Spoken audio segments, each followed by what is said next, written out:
Ladies and gentlemen, thank you very much. The title of the panel was already announced, I think, by Mark, which is Developing a Culture of Peace Through Parliaments and Educational Systems. For this, I think we have to begin with with a very prominent member of parliament and chair of the gender equality in the House of Representatives in the Parliament of the Bosnia-Herzegovina. Mr. Isakovic, how do you see that the parliamentary dimension could contribute to the cultural diplomacy?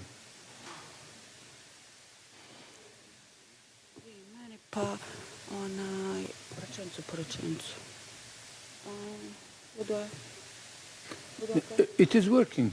Okay. No, okay, fine. First of all, I would like to thank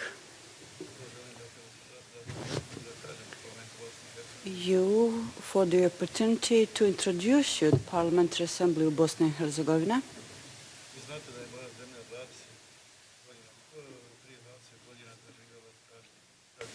You know that my country survived a terrible tragedy, a war 20 years ago.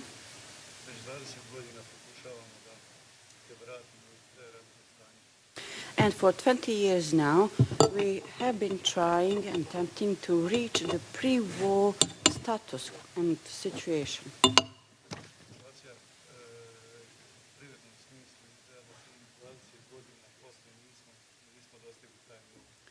In economic terms, situation even 20 years after the war, we still haven't reached the pre-war status and good situation that we had.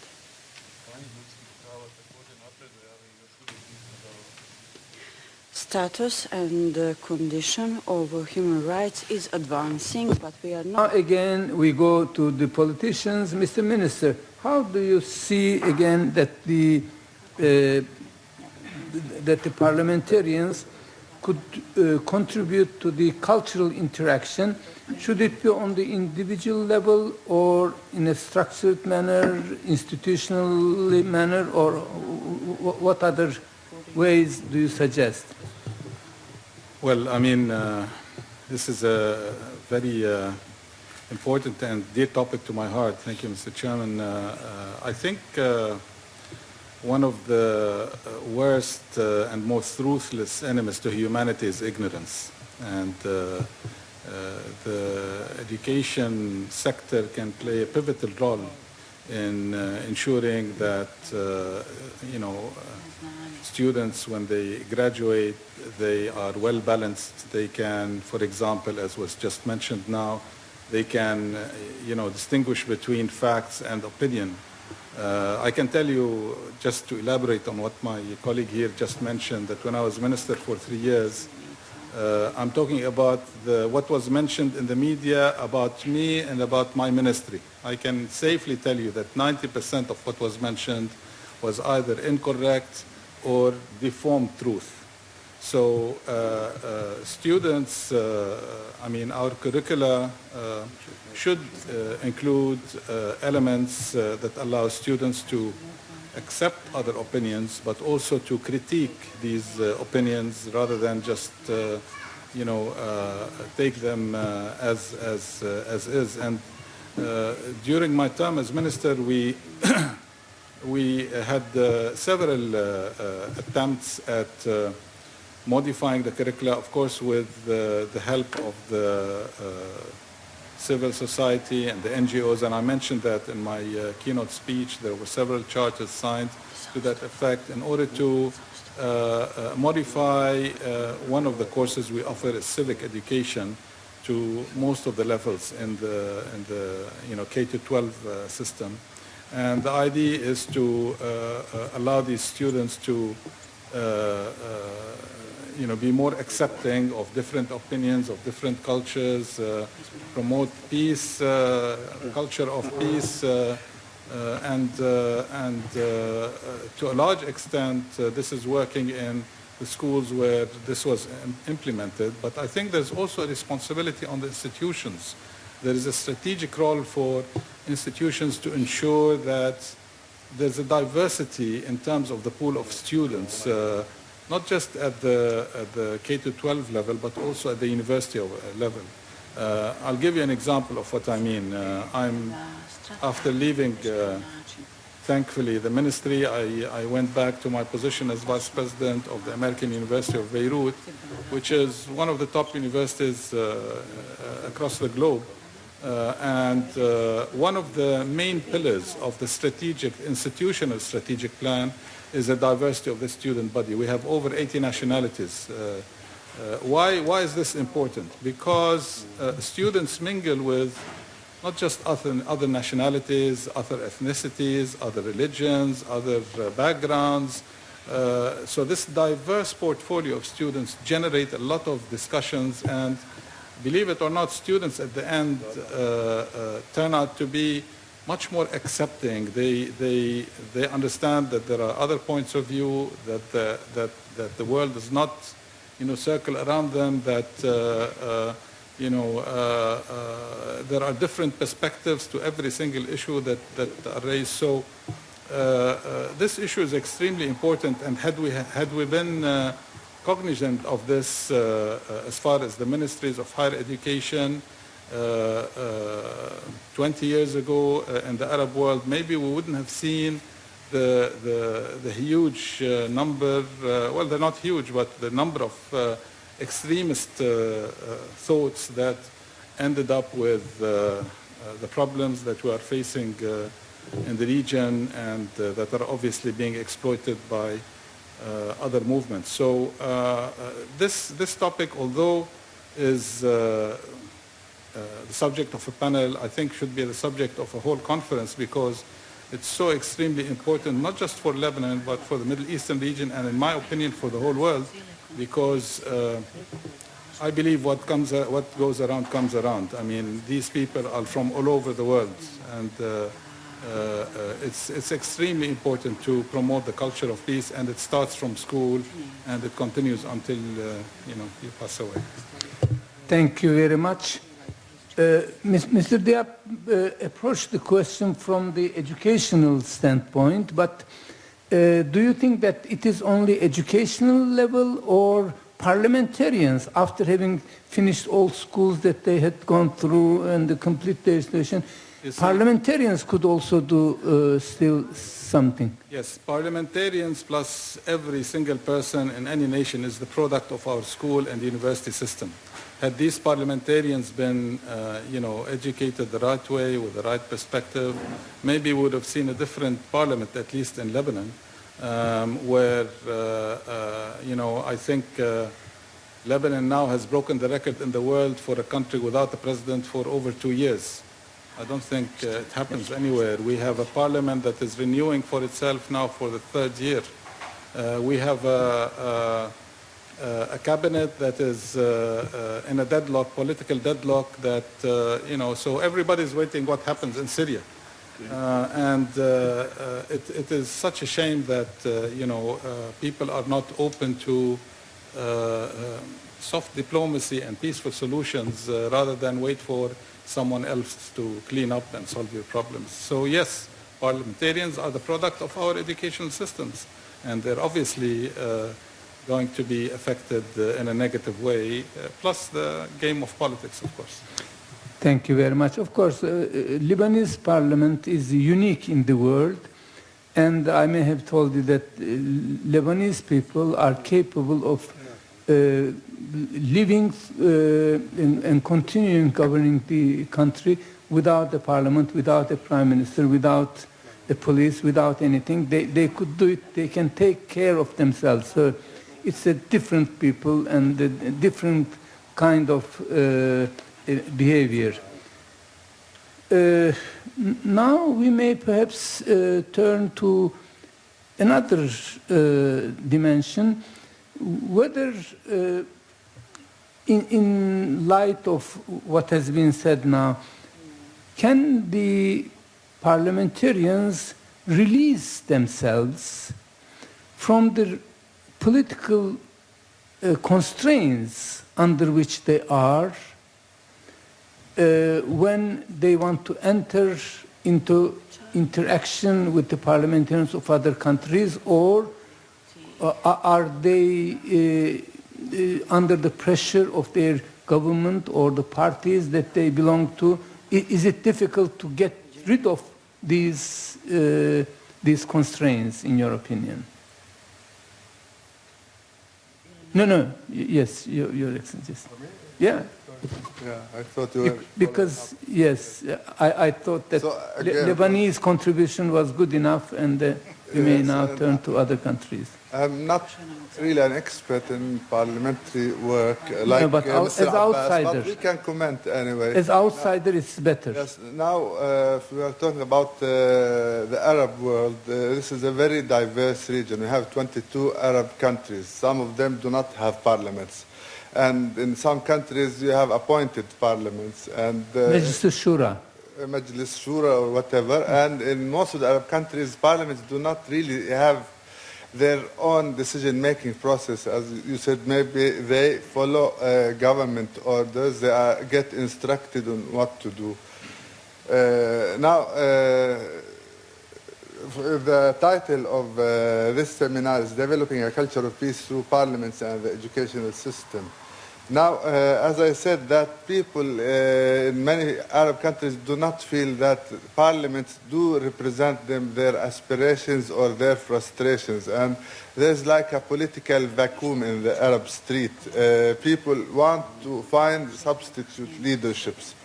Now we talk about vacuum between street and vacuum between street and parliament and government. Now people do not find people who really truly represent their aspirations, as I said, which leaves a vacuum, and that makes this vacuum available for other forces from within and outside the region, which now we see is being occupied by radical forces. I don't know if it's a subject of this workshop. You may also comment on it, yes. I think this doesn't answer your question about interparliamentary affairs. Eventually, interparliamentary affairs in the Arab world is a reflection of intergovernmental cooperation. So whatever government is in place will instruct whatever parliament to do relations as they wish. Hello, my name is Vicky Milioti. I'm from Greece and I'm a primary education teacher. What I wanted to say is that the European Commission has established a network where teachers and students can collaborate, they can communicate and collaborate to develop common projects so that they promote the culture of peace. I wanted to ask if there is something common in the Arab world. For example, if countries' schools can collaborate. If not, I would like to listen exactly how is the culture of peace developed through the educational systems? Thank you. Thank you very much. Are there any comments to be offered by you? Anyone? Well, it's an important topic, and as far as Lebanon is concerned, I remember during my term we had many cooperations between public schools in Lebanon and schools in many countries in the Arab region, but more so also in the US, London, some places in Europe. I don't remember all the places, but you're talking about joint projects, you're talking about groups that are mixed from different countries. Student exchange. Yeah. No, I'm talking about virtual projects. I think that's what was meant from the question, where from the schools using the internet to connect with other schools and do joint projects as well as student exchange, yeah. So there were quite a few agreements to allow this to happen, but these are fragmented efforts that do not touch on all of the public schools. I know the private schools do this very frequently, and fortunately in Lebanon, unlike the rest of the world, 70% of the student body are in private rather than in public schools. We have 1 million students, and there are only 300,000 in public schools. as opposed to 700,000 in the private schools, although they're the same number. We have 1,500 public and 1,500 private schools. So, yes, the ministry played a role, but again, this goes back to finances, goes back to proper internet connections, and I keep saying this, there has to be the political will at the cabinet level, at the government level, to support education, because education, good education, quality education costs money. For example, there should be a law to force all schools to have institutional accreditation from respectable accrediting bodies. This is happening again in a fragmented manner in the public sector, only because I forced it to happen. And in the private sector, there are quite a few schools doing it because they want to do it, not because they have to. That's why I suggested a draft law when I was minister that passed through the cabinet and went to the parliament. Of course, it's sleeping in one of the drawers in the parliament now. But the idea was to establish a quality assurance council for higher education, to allow, to basically ask all the higher education institutions to facilitate and to secure institutional accreditation. You're given 5 or 10 years. Otherwise, you should close, because it's not a matter of just providing higher education. If it's not quality, you're doing more worse than good for graduates. They graduate, they don't find a job. The same thing applies to schools. So if we had these institutional accreditations, the accreditation process would require, activities like you mentioned for schools to implement, among many other things as well. So yes, it's happening, but in a fragmented way. Thank you very much. Do you have any comments to offer? Not really, after His Excellency. It is almost the same. He's more of an expert. If you want, Mr. Abbas, go ahead. Perhaps, yeah. Again, media has a say in every area. Absolutely, it's one of the privileges. And thank you for your question. I think I understand the premises of the question. So the idea is, if peace was, probably engraved in people's education, then a few generations down the line, we would have, a part of the world where everybody is, hugging each other, and we're not fighting. See, it's a very good initiative, and it probably should be implemented. But the problem, honestly, isn't that Arabs don't want peace. So Arabs have wanted peace for 60 years, and the international community has failed to deliver that peace to the Palestinians. The countries that control the United Nations, the people that control parliaments and countries where peace is engraved. Like you were saying, you were in Greece, you teach, peace is part of the curriculum. So the question is, how come, your government or the European governments didn't put an end to the plight of the Palestinian people? I'm not saying, the Israelis are all wrong or the Palestinians are all right. There is definitely something like that. If you look at Iraq, the American administration under President Bush went to war in Iraq to bring democracy and a better way of life for the Iraqis. Look at what they're doing now. They don't even have electricity 24 hours a day. And the recent Shellcott inquiry in Britain, Tony Blair didn't even apologize. These are coming from, first world countries where, again, peace is introduced at a very early stage. These people are Security Council members. They are entrusted by the whole world to bring peace to the world.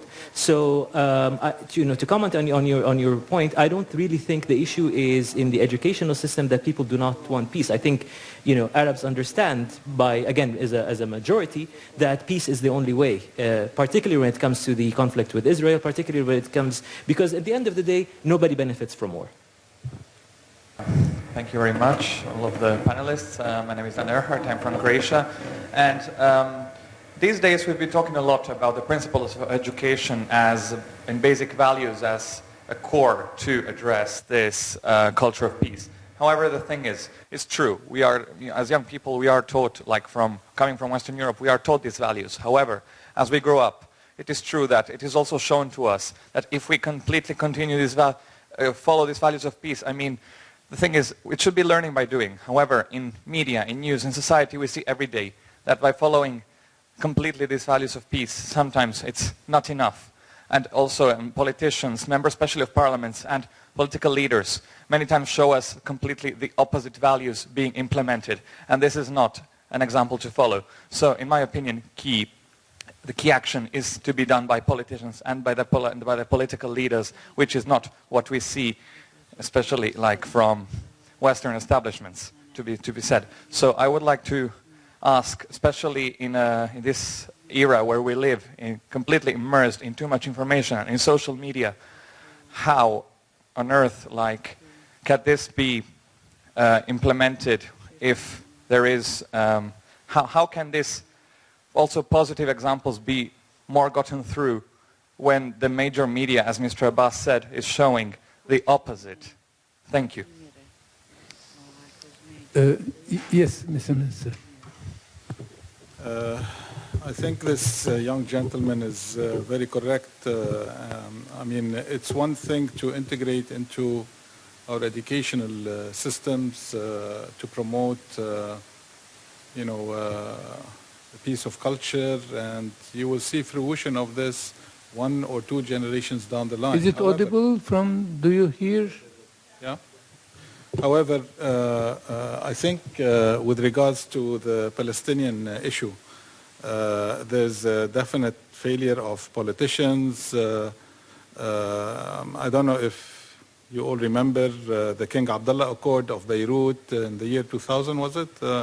When 2002, when you know, the 22 Arab nations were willing to sign a peace treaty, and Israel refused. And as such, I think what's happening now in the Middle East is really a failure of the world, of the United Nations, not just of what you know, the Middle Eastern regimes and political systems there. And I keep saying this: what goes around comes around. I mean, what we're seeing now is evidence of that. The failure of this peace treaty that's generating so much alienation and war and extremism in the region is going to spread all over. And, you know, governments have to realize that. And I think you're right.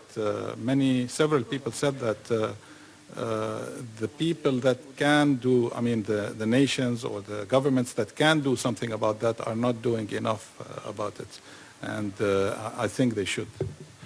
There, how can we, of course, this gentleman from Croatia was referring to the, he was saying that it is up to the politicians, but if democracy does not function properly, especially when we are talking of certain Arab countries at least, there the politicians are, I mean, they are powerless, so how this mechanism could be... I will tell you a small story that happened with me to perhaps answer your question with a story. I was at the United Nations in 1992, and I went through there was a tour in the Security Council, and, you know, the tour finished, and the lady said, do you have any questions, anybody? And I raised my hand and said, yes, I'm Lebanese, I have a question. I can understand the veto power being initiated after World War II for political reasons then. But what's the justification of the veto power now, these days? Needless to say how many times the US, you know, used this veto power. And the answer was very satisfying to me, because that's the truth. And she said, I don't feel that, you know, the nations with the veto power need to justify themselves. Yes, unfortunately. Any other comments? Yeah. I'll answer, I'll just make a comment about what the lady from the United Nations, and go back to the very good question, our honorable friend from Greek, and educators. By the way, in our culture, in Arabic, we have a saying that says, قُمْ لِلْمُعَلِّمِ وَفِّهِ التَّبْجِيلَ كَادَ الْمُعَلِّمُ أَنْ يَكُونَ رَسُولًا. In our culture, we really put educators on a pedestal, to the part that that verse that I said means that you have to treat educators as prophets. That's how much respect to, and that's how much responsibility they have. So I was in no way trying to say that it's not important to kind of engrave, you know, peace into people's education. But But I respectfully disagree with what the lady, and that's a typical UN answer. So what she's saying is, there will not be any peace until people learn to love each other and respect each other. Well, if people learn to respect and love each other, there wouldn't be war to start with. Am I right, or am I just being, silly? It's just, how can you expect to solve anything if this is the mentality in the UN? And I'm not saying this because she wasn't here. I would have loved for her to be here so I can chicken and egg. But again, for the gentleman from Croatia, for the lady from Greece, you are at an advantage compared to us in Arab countries. You actually live in democracies. You have the power to hold your politicians accountable. My question is, why is somebody in the United Kingdom allowing Tony Blair to get away with misleading the parliament, with 189 people paid with their lives? This is only the British casualties. We're not talking about the 500,000 Iraqis that paid directly or indirectly with their lives to war. So the responsibility is actually on you, as people who live in democratic countries, to continue holding your governments accountable. And make no mistake, in the Middle East or in Europe or in the United States or in the most democratic country in the world, politicians are going to be politicians. They will always try to manipulate the media, and they would prefer an illiterate, illiterate people, because that's the only way they can get away with things. And the way I go back to what I said earlier, it is really ironic that we are living in an age where everybody is connected, where there hasn't been in history a time where people are able to process or disseminate information, yet we are allowing people, like Tony Blair, to get away with it. We're allowing people to convince us that Brexit is actually good for the British people, when we've seen less than 24 hours what has happened with the British economy. And we're allowing, there's, what is really scary is that 50% of Americans think Donald Trump is a good idea. So, I'm not worried about Donald Trump. I'm worried about the 50% who think he is a good candidate. I'm actually going to make this point because I think it cries out to be said. There is something we can actually do, the parliamentarians here on the panel or in other countries could do in order to perhaps prevent all the things that are happening today in the world, and that is critical thinking, perhaps in reinforcing or introducing critical thinking into the educational system could have a major impact on what's happening today in the United Kingdom, in the US elections, or perhaps any other event today. Like, the internet couldn't have that big of an effect on people today in positive or negative ways if people perhaps could think critically, if reasoning was taught in schools, if perhaps philosophy would have been taught in schools. I just wonder what the opinion about the panel members is on this question. Thank you very much.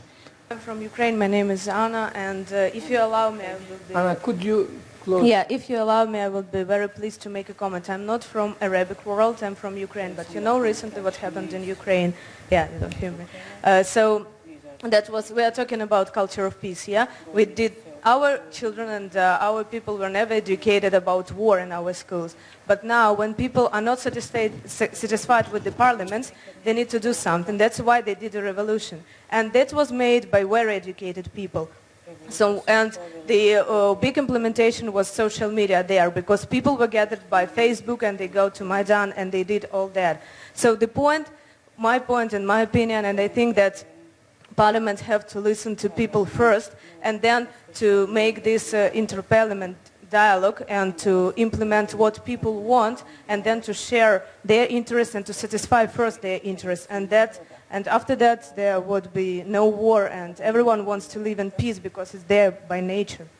Thank you. It is simply because everyone wants to have peace, but on his own term. Peace on his own term. This is difficulty. To respond to yes, the young please. lady, because she said something very important regarding critical thinking. Please do. In higher education, any degree, the validity of any degree you take could be anything between 2 to 5 years. If you're not, if you don't keep up with research, you lose it. More so in the academic field, but I think in every field. So the issue of critical thinking and analysis, synthesis, communication skills, how to do research, IT skills, management skills, all of these are part of the 21st century skills that provide the breadth in any higher education degree. And these are the skills that are more essential and more important than the depth in the subject matter, the specialization area. because these are the elements that will make you successful. I mean, if you're an engineer, needless to say, you need to know civil engineering or mechanical, but these other elements are extremely important as evident by the surveys that have been carried out over the past years, are important for the success in your future job. Now, if you look at Lebanon, a lot of the universities provide this, what's referred to as the GE component, general education component in a degree.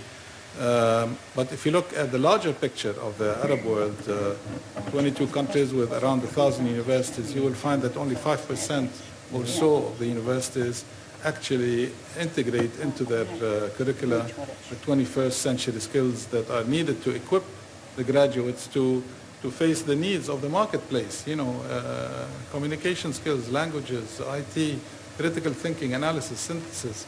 And it's really unfortunate that, I don't know if it's done by design or not, but it's certainly causing huge problems across the Arab region in terms of millions of graduates that are, that do not meet the job requirements in the international market. Mr. Abbas, were you going to add something? No, nothing, but I think we should end it there, because if we start with conspiracy theories, we will never finish in the Arab world. Definitely. So let's not talk about Anything this. to add?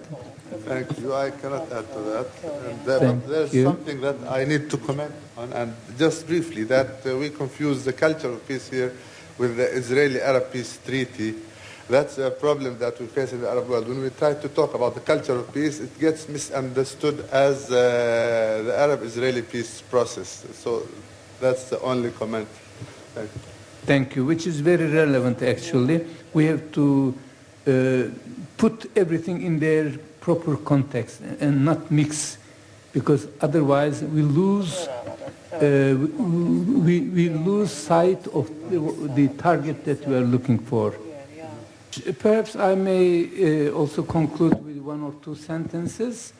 The title, coming back to the title of our panel, which was Developing Culture of Peace Through Parliaments and Educational System. Since the bigger title was the Arab world, it turned out from the very valuable contribution of the distinguished panelists that in many Arab countries, especially in the Gulf area, parliaments are not in a position to exercise the duties that could be expected from there, because they are not elected parliament, or even if they are elected, they are not elected through perhaps transparent methods, and it's not the parliament cannot reflect exactly what the people who elect them wants their country to be ruled. But of course, the Bosnia-Herzegovinian example shows that despite the fact that they are also part of the Islamic world, because the majority of the population, or 50% of the population, is Muslim there, they have a different type of parliamentary democracy, because it's based on the Dayton Agreement, and Dayton Agreement, of course, designed another framework. But one thing is certain, as Mr. Abbas emphasized very well, it is the information technology which will overcome many things in the future, no matter how good we design the school curricula. The information technology and telecommunication age will perhaps find new way to distort our minds, and I hope that we will be able to fight with it. I conclude with these remarks the work of the panel, and I now turn to Mark to tell us whether there's an administrative announcement. I would like to do three things, if I may. First of all, most importantly, I'd like to ask you all to please join in expressing our sincere gratitude to Yasser Yakash and all of the panelists.